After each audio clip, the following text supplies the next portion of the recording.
If you've ever wondered why you keep hitting a wall in your relationships, why connection feels fleeting, or why certain people seem distant no matter how hard you try, then stay with me. Because today we're diving into something that silently sabotages love, friendships, careers, everything.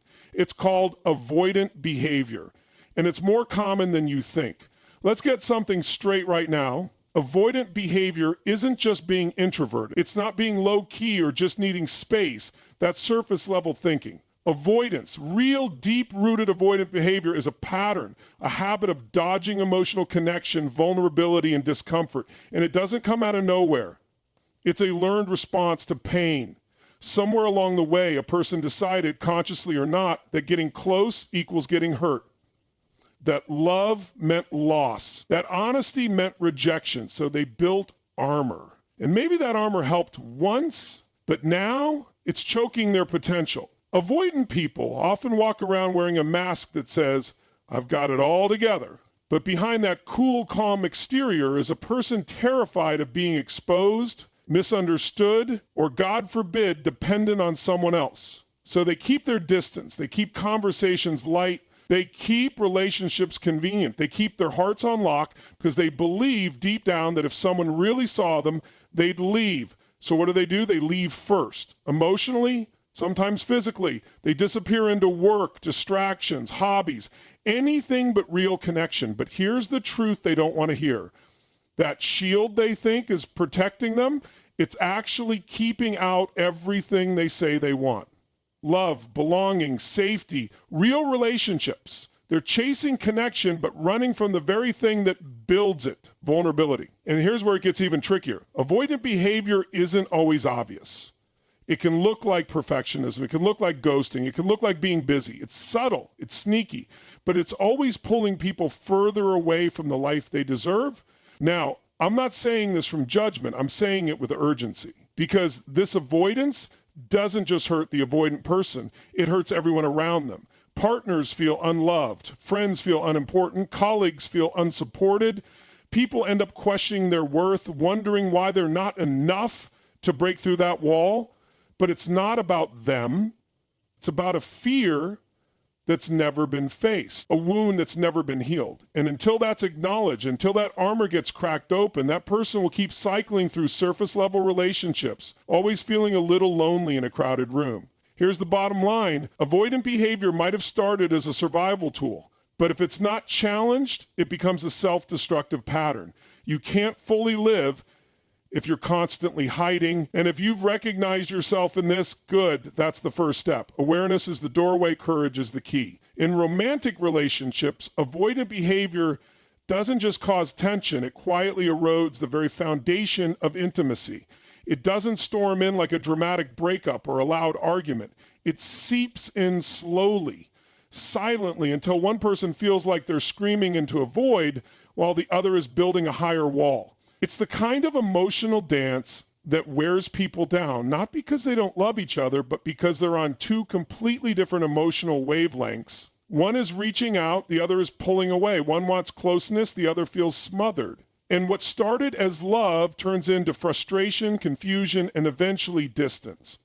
When avoidant behavior shows up in love, it doesn't always look like rejection. It often disguises itself as independence. I just need space. I'm not good at this emotional stuff. Can't we just enjoy the moment? But behind those lines is often a deeper fear that getting close will mean losing control, that opening up will mean being judged, that intimacy equals vulnerability, and vulnerability equals danger. So instead of leaning in, the avoidant partner leans out. They might pull away after moments of deep connection, suddenly go quiet after intimacy, or deflect when serious topics arise. They're not trying to hurt their partner, but the hurt happens anyway. And what happens to the other person, the one on the other side of that wall? They start questioning everything. Did I say something wrong? Why don't they want to spend time with me? Why do they shut down every time I bring up how I feel? They often become the pursuer, trying harder and harder to create connection, which only triggers more avoidance. The avoidant partner sees that pursuit as pressure and retreats even further, and the cycle continues. Closeness, withdrawal, confusion, conflict. It's important to understand that this isn't about blame. The avoidant partner isn't cruel. They're protecting themselves. Somewhere in their life, they learn that emotional closeness equals danger or disappointment. Maybe they experienced neglect, betrayal, or emotional inconsistency growing up. So now, even if their current partner is loving and consistent, their internal wiring is still whispering, don't get too close. It's not safe. But no relationship can thrive on half-truths and emotional distance. Love requires showing up fully, not just physically, but emotionally. And until avoidant behavior is faced head-on, acknowledged, understood, and unlearned, it will keep love just out of reach. Not because it wasn't there, but because it was never fully let in. Friendships are built on mutual understanding, trust, and shared vulnerability. They don't require constant proximity, but they do demand presence, emotional presence. And when avoidant behavior enters the picture, that presence slowly disappears. What starts as a tight bond can become a one-sided connection where one friend always reaches out, always checks in, always goes deep, while the other keeps things at surface level, avoids serious conversations, and emotionally ghosts when things get uncomfortable. It doesn't always happen suddenly. It can be subtle, a slow fade, but the impact, it's heavy. It leaves people feeling unseen, unimportant, and emotionally exhausted. Avoidant behavior in friendships often looks like silence. It's the friend who never follows up after you open up, the one who disappears for weeks or months and then pops back in like nothing happened, the one who shuts down when real emotions show up in the room. They're not bad people, and it's not usually malicious. In fact, many of them care deeply, but that care is locked behind a wall of fear of being vulnerable, of being dependent on, of being seen in moments of weakness, so they keep their distance, not always physically, but emotionally, and over time that distance becomes a canyon. People with avoidant tendencies often believe they're protecting themselves by keeping friendships low maintenance. They tell themselves things like, we don't need to talk every day to be close, or they know I care. And in some cases that's true, but there's a difference between independence and emotional avoidance, a difference between having boundaries and building walls. When a friend consistently withdraws when support is needed, refuses to share anything personal, or disappears during hard times, it creates an emotional imbalance. The other person ends up doing all the emotional labor, and that imbalance wears down even the strongest connection. Avoidant behavior can also block the formation of deep, meaningful friendships in the first place. People stuck in this pattern might socialize often, have tons of casual connections, attend events, crack jokes, but never let anyone in. They become the fun friend, the reliable friend, the one who listens to everyone else's problems, but never shares their own. And while they may appear surrounded by people, they often feel profoundly alone, because true friendship requires emotional reciprocity. It's not about being available only in the good times. It's about being real, honest, and emotionally accessible, even when it's uncomfortable. When emotional avoidance runs the show, friendships become fragile, not because there isn't love, but because the connection never gets a chance to deepen. And if we don't start showing up authentically, even our longest friendships can start to feel like strangers standing side by side. Avoidant behavior doesn't stay confined to personal relationships. It walks right through the front door of the workplace and takes a seat at the conference table. It wears a professional smile, answers emails, hits deadlines, and still manages to create a thick wall of disconnection. It shows up in leaders who can't give honest feedback because they're afraid of emotional discomfort. It shows up in team members who avoid confrontation, who ghost responsibility in moments of tension, who nod along in meetings but never voice their real thoughts. On the surface, everything seems fine, but underneath, communication is breaking down. Trust is thinning. Collaboration is stuck in neutral. When people carry avoidant tendencies into their careers, they often rationalize it as professionalism. I'm not here to make friends. Keep emotions out of business. It's better to stay neutral. But the reality is that workplaces are made up of people, not robots. And people come with emotions, expectations, reactions.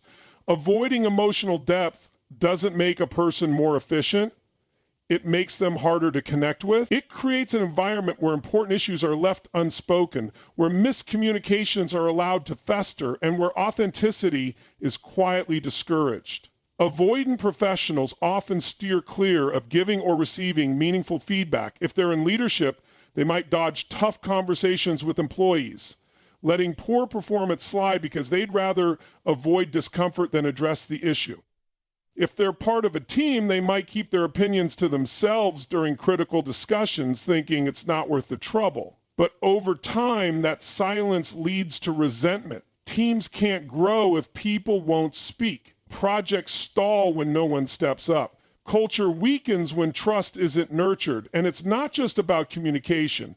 Avoidant behavior also affects how people handle recognition, conflict, and collaboration. Someone with avoidant tendencies might downplay their own contributions to avoid attention. They might withdraw entirely when conflict arises, preferring to suffer in silence rather than rock the boat. They might resist teamwork, seeing it as a threat to their emotional safety. And all of this impacts performance, not because they lack talent, but because they're not fully engaging. They're playing defense in a game that requires offense. Avoidant behavior in the workplace keeps people in emotional lockdown. It might feel safer in the short term, but over time it limits potential, stifles innovation, and isolates people in a setting where connection is key. No matter how skilled someone is, if they can't show up authentically with their team, they'll always be working alone, even in a room full of people.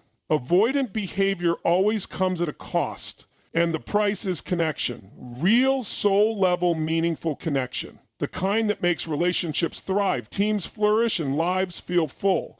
When someone is constantly dodging emotional depth, intimacy, and discomfort, what they're actually doing, whether they know it or not, is cutting themselves off from the richness of human experience. They're living behind a glass wall, watching connection happen all around them, but never fully stepping into it. And here's the paradox. The thing they're avoiding is the exact thing they desperately crave. People who exhibit avoidant behavior often have a deep longing for closeness, but they fear what will happen if they let it in. They worry they'll be judged, hurt, rejected, or lose themselves in the process. So they armor up. They retreat. They keep conversations safe. They over-rely on independence. They tell themselves they don't need anyone, that they're fine on their own. But the truth is, nobody is truly fulfilled in isolation. Human beings are wired for connection. We grow through interaction. We heal through relationship. And we find purpose through giving and receiving love, support, and understanding. The antidote to avoidant behavior isn't more control. It's courage. It's the willingness to sit in emotional discomfort long enough to realize it won't destroy you. It's choosing to stay in a conversation even when your instinct is to shut down. It's being honest about what you feel even if your voice shakes. It's reaching out when every part of you wants to pull away. That kind of bravery doesn't always look dramatic. Sometimes it's a text. Sometimes it's staying present in an argument. Sometimes it's simply saying, I'm scared or I need help. But those small acts of truth are what slowly tear down the walls. Avoidant behavior thrives in silence and isolation, but it loses its power in the presence of awareness and action. When someone starts recognizing their patterns and pushing back against them, they start creating space for something greater, for deeper love, for true friendship, for mutual respect at work, for a sense of belonging that no amount of pretending or avoidance can ever replicate. The real cost of avoidance isn't just missed connections. It's a smaller life, a life lived at a distance. And the moment someone decides to show up fully, to speak, to feel, to engage, that's the moment everything begins to change. Because courage doesn't just open the door to connection, it invites the entire world in. Avoidant behavior doesn't announce itself with loud chaos, it sneaks in with silence. It doesn't scream, I'm afraid, it whispers, I'm fine. And that whisper becomes a wall across romantic relationships, friendships, and even our professional lives. This pattern of emotional distancing quietly chips away at the connections we need most. But make no mistake, avoidance is not a neutral stance. It has impact. It shapes our relationships, our decisions, our self-worth. It teaches us to settle for less than what we truly want because the fear of being seen feels bigger than the desire to be loved. That's the hidden cost. And it's a cost far too many people are paying in silence. We've broken down how avoidance affects our lives. In love, it becomes the unspoken tension that turns closeness into conflict. In friendship, it creates emotional hunger where deep connection should be. In work, it stifles collaboration and trust. But underneath all of this lies one truth. People avoid because they once had a reason to. Somewhere in their story, vulnerability equaled pain. So avoidance became protection. But just because it once served a purpose doesn't mean it still belongs. Growth demands we challenge the strategies that no longer serve us, that we stop letting fear take the wheel and start stepping into the kind of honesty that heals. Real connection, deep, lasting, transformative connection requires risk. It requires discomfort. It requires stepping into spaces we'd rather avoid and saying things we've never dared to say. It's not about being emotionally perfect. It's about being emotionally present. You don't need to have all the answers. You don't need to be fearless, but you do need to be willing to be seen, willing to lean in, willing to say, I'm not okay, or I want more, or I've been hiding. Because vulnerability isn't weakness. It's the birthplace of every meaningful thing we will ever experience. The good news? Avoidant patterns are not permanent. They're habits, not identity. And like any habit, they can be unlearned. But unlearning them doesn't happen in theory. It happens in practice. It happens when you resist the urge to pull away and choose to stay. It happens when you tell the truth, even if it's messy. It happens when you let people in, one layer at a time. And every time you do, you create a new experience for your nervous system, a new story for your relationships, and a new path for your life. So here's your call. Stop waiting to feel ready. Stop waiting for the perfect moment to connect. The life you want is not somewhere far away. It's already here, just on the other side of that wall. You just have to choose to knock it down with courage, with honesty, with intention. Because the only thing standing between you and extraordinary connection isn't the world, it's the armor you no longer need. Today is the day you begin to let it go. Not because it's easy, but because you're finally ready for something more real, more whole, more you. Thank you for taking the time to walk through this message with open ears and hopefully an open heart. If any part of this resonated with you, if you saw yourself in the words or recognized someone you care about, know this: awareness is the beginning of transformation, and you're already on your way. This isn't just about understanding avoidant behavior. It's about choosing to live deeper, love bolder, and show up more fully in every space you walk into. The truth is, connection is within reach, but only if we're brave enough to reach for it. So whether you're here for your own growth or to better understand the people around you, thank you for showing up. Thank you for listening. Thank you for being willing to explore what's possible beyond the fear. Remember, you are not alone, and the courage to connect, really connect, is one decision away. Until next time, take care of your heart, take care of each other, and goodbye for now.